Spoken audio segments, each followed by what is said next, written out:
All right, so we're here with who's been in the IC community for about a year now, right? About a year, almost a year. So I just wanted to get your experience in the program, and you were kind enough to come on and share that experience with us. So where were you at when you were considering, joining something like this? What was your life like? What was your headspace? Sure. Well, I had recently moved abroad as digital nomad, and I was doing typical online dating thing, meeting girls from Tinder and Bumble, and I'd say I was doing all right because I was in a market that was quite good for that. I had previously lived in the States, in San Francisco, where it was like really horrible, so it was just like a night and day difference moving to Latin America. So I was like, wow, this is working great. But then after doing that for some time, I realized a couple things. First of all, I was just very isolated. My lifestyle, I wasn't building a social circle. I was, going on these dates. I had a couple guy friends, but, some of them were relationships or just kind of doing their own, going on the apps. We weren't really doing anything together in terms of building a social circle. So I realized, I'm very isolated, and there's kind of let's say a ceiling, a quality ceiling you hit on the apps. And I also just kind of got tired of using the apps and send it. Like I couldn't find the motivation to send texts and just stare at a screen. I was spending enough of my life already staring at a screen, so I was kind of tired of that. Right. And you had done a decent amount of cold approaching and that sort of thing before moving down to Colombia, right? When I lived in California, I was doing a good amount of day game and, got decently confident with that. But then, when I moved to South America, I kind of got lazy with cold approach too, because online was just so much easier there. Cold approach is so much better in many ways, but it also takes a lot more effort. So if you can just sit around. And probably the online dating works a lot better down in Colombia than it does in San Francisco. I had the same sort of experience when I moved to Ukraine, very similar to you, where I had done a ton of day game and I had pretty much written off the apps in the US, but then moving over to Kiev, it's like, oh wow, Tinder is actually pretty good here. But then quickly figured out that okay, the quality is way lower. And there were girls on Tinder who were, even there's running little scams and trying to target expats or passport bros, those sorts of things. And so I went on probably 5 to 10 Tinder dates. I was just like, I'm going to go back to day game. And then eventually I built my social circle and everyone knows that story. But seems like you had kind of found the same sort of thing. Totally.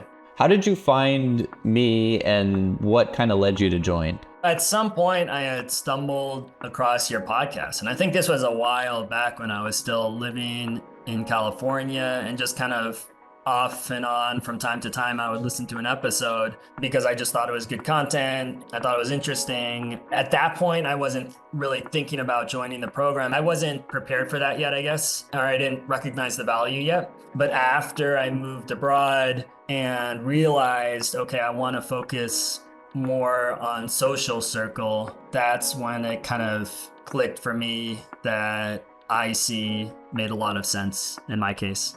Okay, gotcha. And then, so what do you feel like has changed, since you've been in the program? How's your life look now? And more social.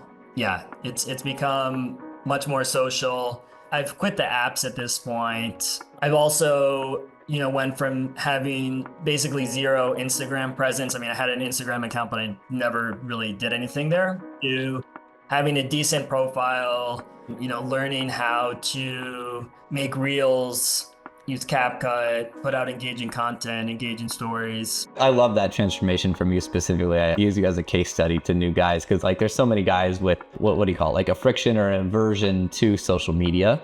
You were kind of doing a little bit of stuff on WhatsApp before that, but I was like, no, let's get you on Instagram. And now you're a pro. Now you're running ads on Instagram, right? And you really leaned into that process. It's not easy. It takes a while to build that up, but the long-term value of that. Totally. Yeah, I had some resistance initially to doing that, but the fact of the matter is that is your modern dating profile. Right. Not just dating. It's like, just for networking in general and for me and other people.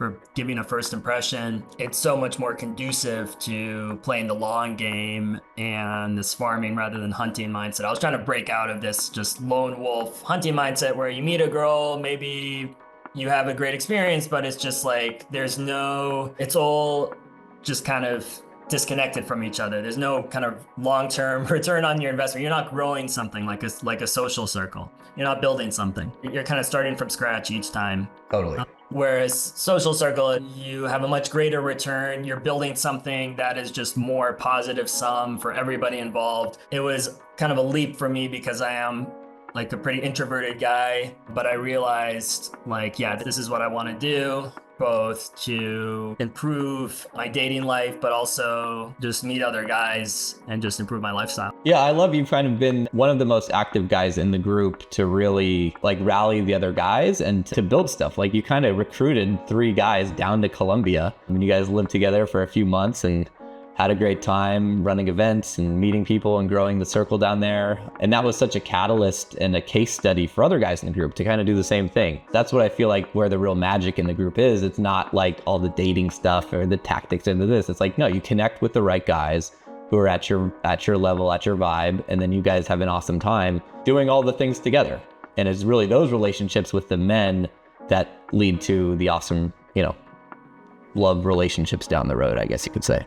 That has been the greatest value for me thus far in IC so far, that just meeting other guys who are on the same wavelength, who want to learn and grow together, who have a growth mindset, not just meeting great wings, but like making lifelong friends. That's been huge. And then like, obviously meeting them in person is the best thing, but also interacting with other guys on the Discord. And the Discord is just like this collective intelligence of all these guys learning together and, sharing different challenges they're going through, guys at all different levels, different skills, different strengths and weaknesses. We're all learning from each other. So I feel like that's a big part of the magic as well. Yeah, I love it. Thanks for putting that into words so nicely. Yeah, anything else you want to share for a guy who's considering joining? I mean, I would just encourage you, if you're thinking about IC or you're on the fence, just like listen to more of Robbie's podcasts, see if it makes sense for you. Talk to other guys in the program if you can, and just, think about what your sticking points are, where you envision your life going, your dating life, your social life, and how IC fits into that. Yeah, if you're watching this and you're like, this guy Robbie seems okay, and this guy he's talking to seems okay too, I feel like we could be friends, then it's probably a good fit. And if you think we're weird and it's a bad fit, go somewhere else. So, I think it's more about connecting with the people on your wavelength, and then that paves the path to success in the long term. So Totally. Cool. Thanks so much for sharing all that with us. Sure. Thank you.